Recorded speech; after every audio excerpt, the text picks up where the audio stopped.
আজকের এই বইটি হচ্ছে কৃষ্ণ ভক্তি সর্বোত্তম বিজ্ঞান। অনেকে বলেন যে বিজ্ঞান তো প্রমাণ করেই দিয়েছে যে ধর্ম ভুল।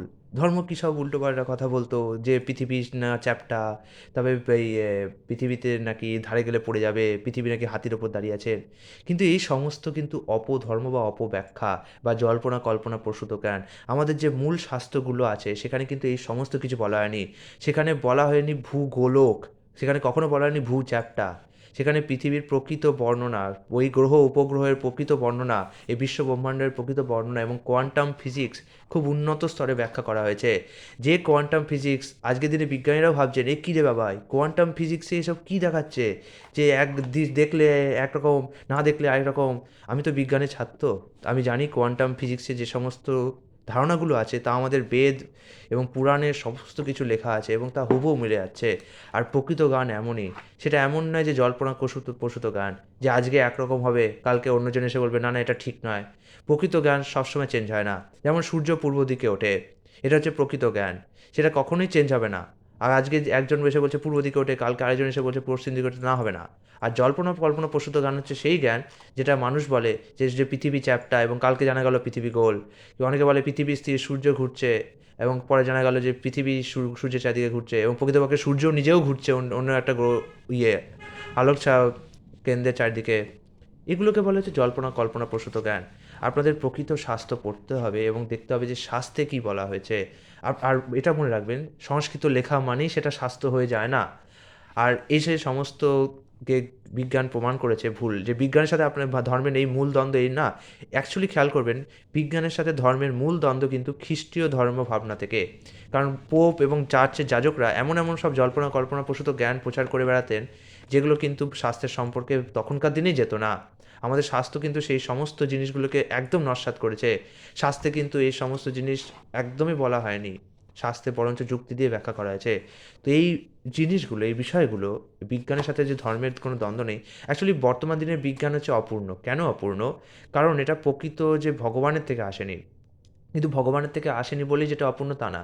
আজকের দিনে বিজ্ঞান হচ্ছে পরীক্ষা এবং পর্যবেক্ষণ নির্ভর, এবং যত যত আমরা উন্নত হচ্ছি আমরা বুঝতে পারছি যে আমাদের পূর্ব বিজ্ঞানগুলো নষ্ট হয়ে যাচ্ছে। যেমন প্রথমে নিউটন এসে বলল যে মাধ্যাকর্ষণ সূত্র আছে, কিন্তু পরবর্তীকালে আইনস্টাইন এসে বললো যে মাধ্যাকর্ষণ সূত্র হচ্ছে প্রকৃতপক্ষে স্পেস এবং টাইমের থিওরি। আপনারা যারা বিজ্ঞানের ছাত্র নন তারা হয়তো এই জিনিসগুলো বুঝবেন না। আমি বিজ্ঞানের ছাত্র হয়ে এই ব্যাপারগুলো বুঝতে পারি। আমি বিজ্ঞানের ছাত্র বলেই আমি বিজ্ঞান পড়ি এবং বিজ্ঞান জানার চেষ্টা করি বলেই আমি বুঝতে পেরেছি যে কৃষ্ণ ভাবনায় যে সমস্ত তত্ত্বগুলো দেওয়া হয়েছে সেগুলো একদমই বিজ্ঞানসম্মত, প্রকৃতপক্ষে বিজ্ঞানসম্মত। এবং যেহেতু আপনারাও জানতে পারবেন, তবে আপনাদের মায়া দ্বারা আচ্ছন্ন থেকে মুক্তি দিতে হবে। ভগবান বলেছেন, যারা আমাকে জানতে চায় তাদের কাছে আমি প্রকাশিত হই, যারা জানতে চায় না তাদেরকে মায়ায় ভুলিয়ে রাখি। অনেকে বলেন, দেখবেন যে শাস্ত্রের অপব্যাখ্যা দেয়। অনেকে শাস্ত্রের বলে এই ধর্ম টর্ম সব বাজে জিনিস, বিজ্ঞান আসল। তাদেরকে যদি আমি বলি আপনারা বিজ্ঞানের বই পড়েছেন বলেই বিজ্ঞান আসল বলে বলছেন, তাহলে শাস্ত্রের বই না পড়ে কেন আপনারা শাস্ত্রের সমালোচনা করছেন?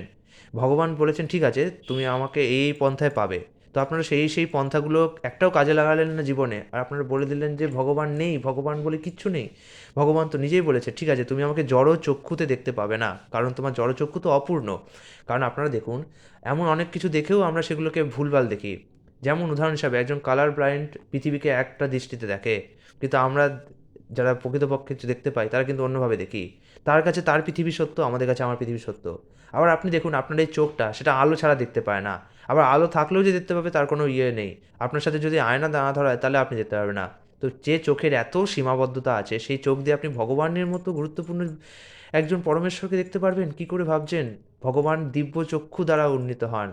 ভগবান এই অধক্ষজ, যাকে এই জড়জগতের ইন্দ্রিয় দ্বারা গোচর করা যায় না, তাকে ভক্তি দ্বারা পেতে হয়। আপনারা বলতে পারবেন তার মানে ভক্তি হচ্ছে ওই জল্পনা কল্পনা প্রসূত, মানে ওই মানসিক ব্যাপার। যখন অনেক সময় আমরা বিশ্বাস করি না, কল্পনা করি না এই জিনিস আছে, এবং কল্পনা করার ফলে এক সময় সেটা সত্যি মনে হতে থাকে। ভক্তিও মনে হয় তাই, ভগবানকে আমরা কল্পনা করে নিই এবং বারবার একই কথা শুনতে শুনতে একসময় বিশ্বাস হয়ে যায় যে ভগবান আছেন। ভগবানকে ঠিক আছে যদি আপনি এটাই মনে করেন, তাহলে ভগবান যে যে পন্থাগুলো বলেছেন সেই পন্থাগুলো একবার কাজে লাগিয়ে দেখুন, কিচ্ছু না। ভগবান শ্রীমদ্ ভগবদ্গীতায় যা যা বলেছেন সেই সমস্ত পন্থাগুলো কাজে লাগিয়ে দেখুন আর ভগবানের নাম করে দেখুন। যদি সত্যিই ভগবান বলে কেউ থেকে থাকেন, তাহলে আপনি বুঝে যাবেন যে ভগবান আছে কি নেই। কারণ ভগবানের দেওয়া পদ্ধতির পরেও যদি ভগবান নেই বলে প্রমাণ হয়, তাহলে আপনি মেনে নিন ভগবান নেই, তাতে কোনো আপত্তি নেই। কিন্তু আমি যদি দেখেছি যে ভগবানের পদ্ধতিগুলো কাজে লাগিয়ে যে ভগবানকে অনুভব করা যায়, ধীরে ধীরে অনুভব করা যায়, কারণ মায়ার প্রভাব ছাড়তে সময় লাগে, কিন্তু অনুভব করা যায় যে ভগবান আছেন। তো এই অনুভব করার পর, কারণ এটা যুক্তিতেও বলুন না, যে কোনো কিছু যদি তৈরি হয়েছে মানে তার রচয়িতা বা সৃষ্টিকর্তা আছে। কোনো কিছু এমনি এমনি তৈরি হয়ে যাবে এটা কে বিশ্বাস করবে? আপনি বিশ্বাস করবেন আপনার বাজারে যেসব দোকানের জিনিসপত্রগুলো আছে সেগুলো এমনি এমনি তৈরি হয়ে গেছে? আপনি বিশ্বাস করবেন যে আপনার ঘরে যেসব শাকসবজিগুলি আছে, কিংবা আপনার ঘরে যেসব খাদ্যবস্তুগুলো আছে, যা জিনিস, চেয়ার, টেবিল, ফ্রিজ, এসি, আলমারি আছে, তো এমনি এমনি তৈরি হয়ে গেছে? যেখানেই কোনো কিছু ক্রিয়েট হবে সেখানেই একজন ক্রিয়েটার থাকতেই হবে। উইদাউট ক্রিয়েটার ক্রিয়েট করা সম্ভব নয়। আজকের দিনে মানুষরা এই বিষয়গুলোই বোঝার চেষ্টা করে না, আর শাস্ত্র না পড়েই বলে যে শাস্ত্রের যুক্তিগুলো অপব্যাখ্যা। যাই হোক, এই জিনিসটা এই বইগুলো পড়লে আপনারা বুঝতে পারবেন। প্রভুপাদ এখানে অনেক বিষয়ের ওপর আলোচনা করেছেন, বর্তমান দিনের শিক্ষা ব্যবস্থা।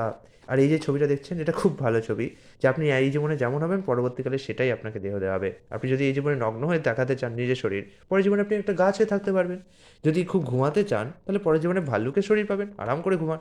যদি মাংস খেতে খুব চান, পরের জীবনে বাঘ হয়ে যাবেন, কুকুর হয়ে যাবেন, আরামে মাংস খেতে পারবেন। যদি মাছ খেতে চান, তো পরের জীবনে তিমি হতে পারবেন, বিড়ালও হতে পারবেন। তো যা চাইবেন তাই পাবেন। ভগবান হচ্ছেন একদম মুক্ত হস্ত, যা চাইবেন তাই দিয়ে দেবে। কিন্তু আমাদেরই উপর নির্ভর করে আমরা কী চাইবো। আমরা অনেকেই ভগবানকে চাই না, কারণ আমরা মনে করি ভগবান পাওয়া কঠিন। সত্যিই কঠিন। ভগবান কি অতই সহজলভ্য যে সবার জন্য বিলিয়ে দেবেন যে আসো আসো আমাকে যাও? কিন্তু ভগবান কিন্তু তাও প্রেমাস্পদ হিসাবে সেটাই করেছেন। তিনি বলেছেন, ঠিক আছে, তুমি এত কষ্ট পাচ্ছ, আমি তোমাকে আমার নামের মাধ্যমে বিলিয়ে দিলাম। আমার নাম রূপ করো, নাম যজ্ঞ করো, তাহলেই আমাকে পেয়ে যাবে। আজকের দিনে মানুষ তো সেটুকুও করতে রাজি নয়। কি হবে এদের, ভগবান জানে। আগামীকাল আবার একটা নতুন বই নিয়ে আপনাদের সাথে হাজির হব।